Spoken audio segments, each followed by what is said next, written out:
And I know Coach Hurd is a guy that I have a lot of respect for. And I actually met Coach Hurd, I think the year that they end up offering you. That was my first time meeting Coach Hurd.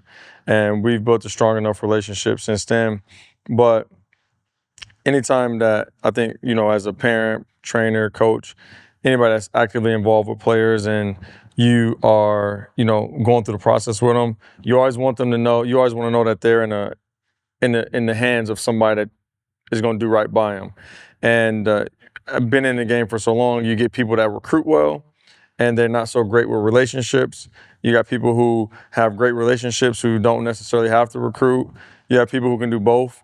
But obviously relationships, in my opinion, are more important than the whole recruiting spill and pitch. But then, it has to fit, you have to fit the scheme, you have to fit the situation, circumstance, all that stuff matters. But when you talk to Coach Hurd, when you talk about Coach Hurd, I don't think a lot of people put a lot of respect on Coach Hurd. And not necessarily put a lot of respect on him, but I don't think he gets the respect that maybe he deserves.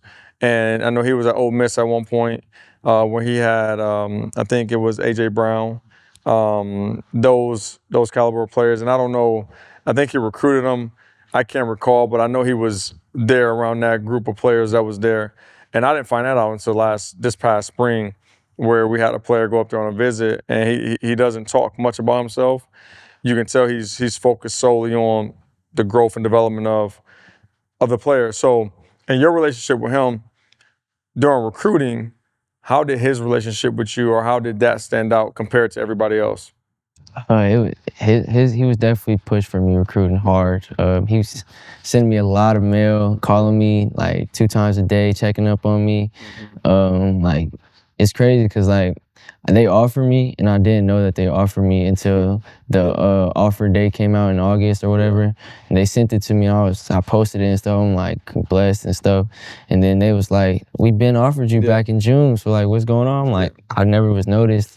So, but like, during all that time though, when I didn't know I was offered, Coach Hurd was still calling me, still still pushing for me as hard as he can. Like, they even waited to let me commit after the senior season. So like, I could tell they wanted me really, really bad. So I knew I could be a good fit for them. Yeah, well, I know throughout the recruiting process, he was heavy on Harold Mack. He was coming, obviously typical recruiting, coming to basketball games, doing all that stuff. But he was heavy on Harold. He wanted you bad, and you can tell when a coach wants a player bad, and is willing to do everything they can within the rules and the guidelines of, what they can do to be able to do so. And he did all that he could to get you. And I think that he's a guy that is not just a good coach, great coach, but just a good person, great person. And those are the type of coaches that it makes parents and makes trainers and coaches feel welcome and comfortable enough to say that, this guy is transitioning to that environment. But, today during the workout, you did something that was not so much interesting, but you did something today that Harold Mack in high school wouldn't have done. And we got finished with the workout, and you go, "Hey, let's pray." Well, Harold Mack in high school probably wasn't going to try to invite everybody over to a prayer. And we know that Eastern Michigan, to your point, has that type of environment. I can't say ask where it came from, but how has that affected you? Through the small transition. I would say I got that specific thing, praying after session and stuff. I got it from Traction.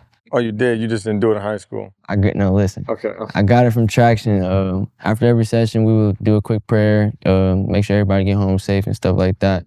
So after football season and basketball, I took the prayer to the team. We at the end of every practice, every game, before we leave the stadium, the facility, whatever it was, we pray. We did a quick prayer before the games, after the games.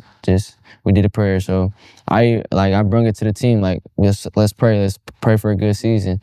And then like going after the basketball season, it just stuck with me, like, pray. You need to pray, like, God is a part of this. Like, God got me in this position for a reason. So praying is just like, it's good for you. So you took it to school, Eastern Michigan? Are you? Yeah, like we they already praying stuff there. So like I'm getting in on the session. I'm leading some of the prayers. So like I'm just make sure that people know like God is important for all of us, no matter what our situation. How strong has faith been for you?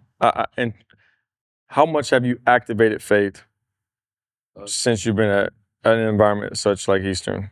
I'm still definitely still learning. Like by far, it's always can be more to learn, no matter what. But it's been good for me. It's been keeping me praying, like praying to God, asking Him for healness, healthiness, like anything like that. I just in my mind, I'm thinking like, okay, if I pray, maybe one day, you know, like. So it's been good. It helped me. It helps me a lot, actually. Absolutely. And let's go back a little bit to, I think this is, it works hand in hand. I think prayer and faith, all of that stuff works throughout this process. And I think faith is something that I think a lot of players don't necessarily lean on as much as they probably should or could. But the disappointment of not playing at the level that most people come into this game trying to play at. And obviously you're a D1 athlete. And so that in itself, just being a college athlete, it's hard. Like getting to that point, the percentages are low.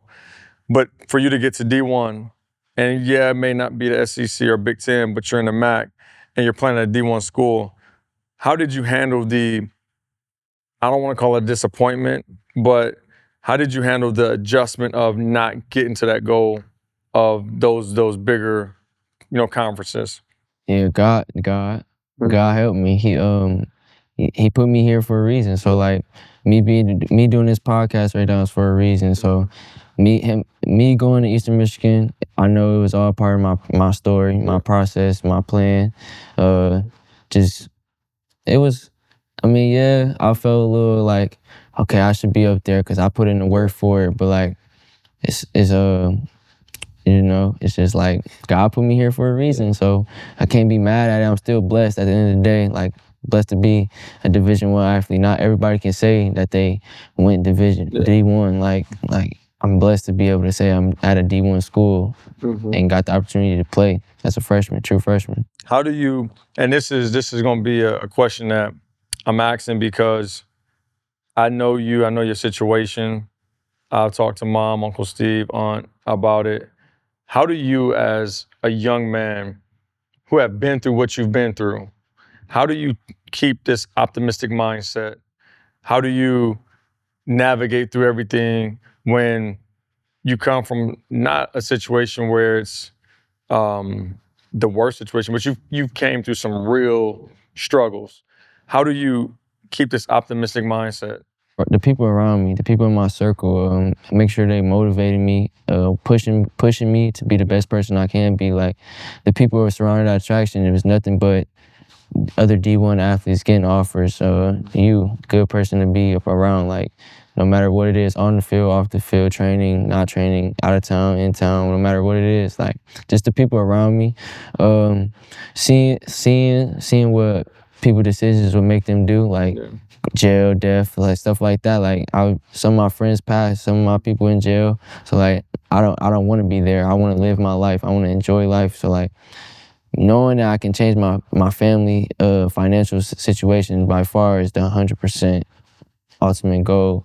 And knowing I can do that is like it's keeping me going no matter what. Like knowing I can potentially buy my mom a new house, buy a new car. Like don't have to have my mom working again in life. Like that keeps me going every day, like no matter what. So like just waking up every day, I'm thinking like no matter if I don't want to go or do want to go to training, like if I don't want to go, that's like the back of my mind telling me like you gotta go get that house, you gotta go get that car, you gotta live the life you want to live. You can't go down this path or go down this path. You gotta stay focused, stay on my own path.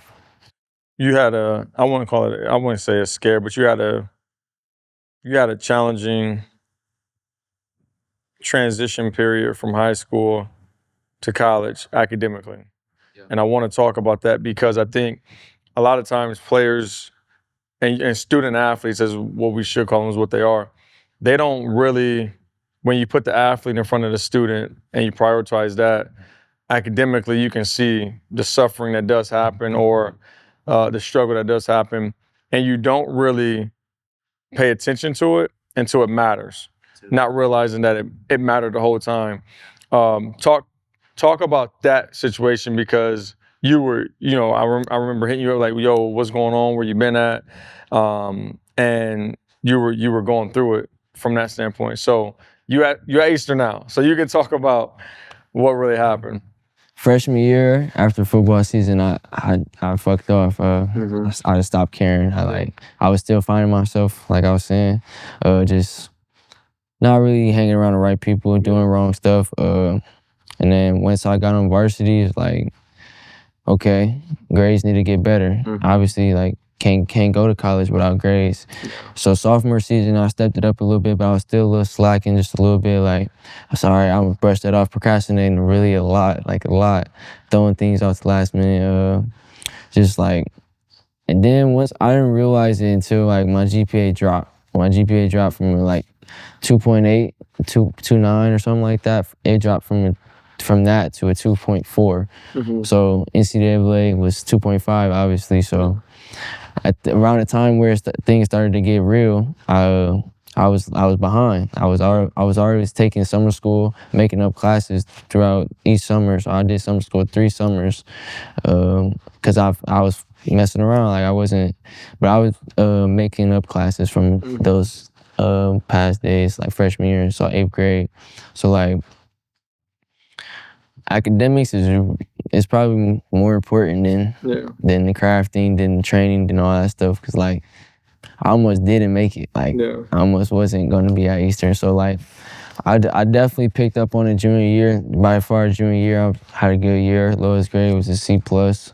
So I feel like I held myself accountable. Like I needed to do my work. I need to turn my assignments, do the homework at home. Like I remember coming in traction doing some homework here.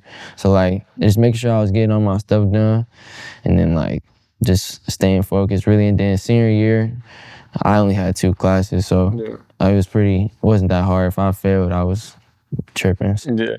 What was the timing of it where you were relieved knowing that you actually got accepted to go to Eastern? Because it wasn't early in the process.